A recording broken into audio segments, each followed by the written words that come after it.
Good morning and welcome to day 86 of our Bible studies. We are finishing today the section about the invasion and settlement of Canaan, and we come to the story of Samson. I'm going to read to you from Judges chapter 16, verses 21 to 31.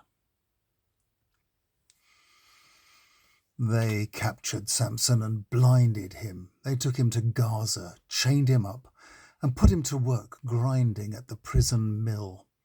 The kings of the Philistines convened to celebrate and to offer a lavish sacrifice to Dagon their god. They were chanting together, "By Dagon we have defeated Samson our foe."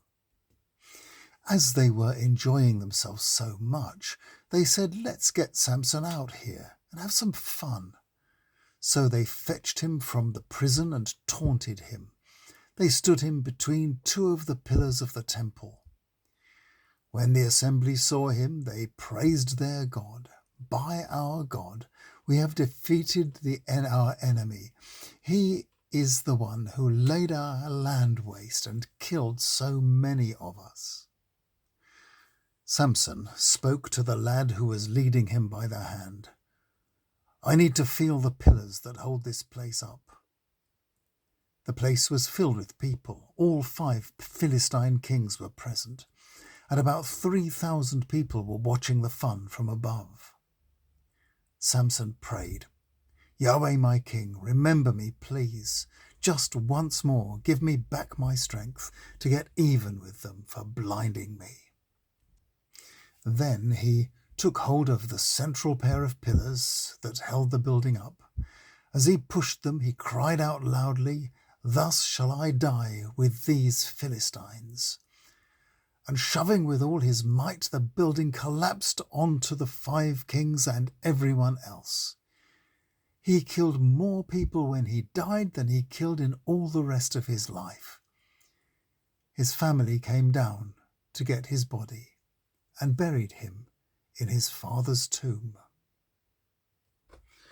The last of these Bronze Age disasters that I'm bringing to your attention is the story of the self-sacrifice of defeated Samson.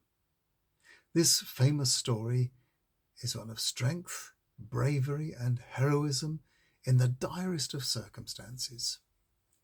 Samson had been captured by a consortium of minor Philistine kings and, blinded, had been brought to the Philistine shrine town of Gaza to work like an ox in the mill.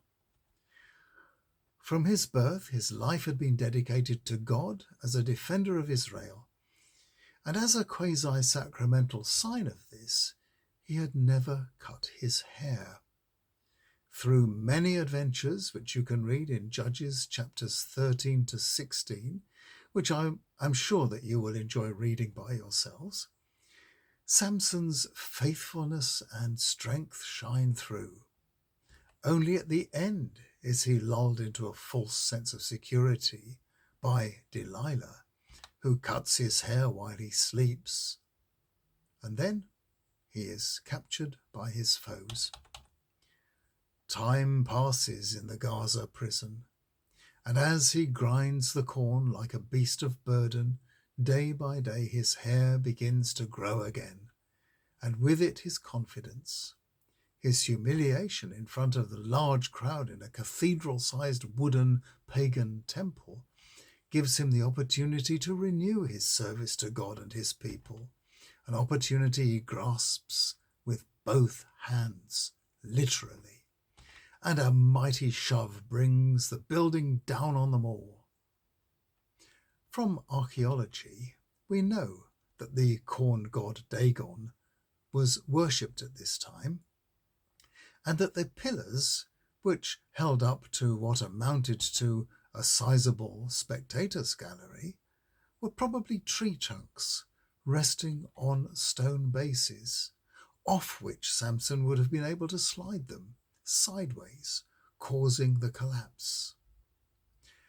This is a wonderful tale of courage and faithfulness against all the odds, and should be read for the enjoyment it gives us If it has a lesson for us, it is just that we should live mindfully by our convictions and not fear what the world can do to us.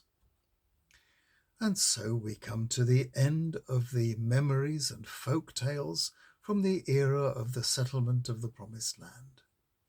Tomorrow we come to a time when the settlers begin to have the upper hand, at least for a while.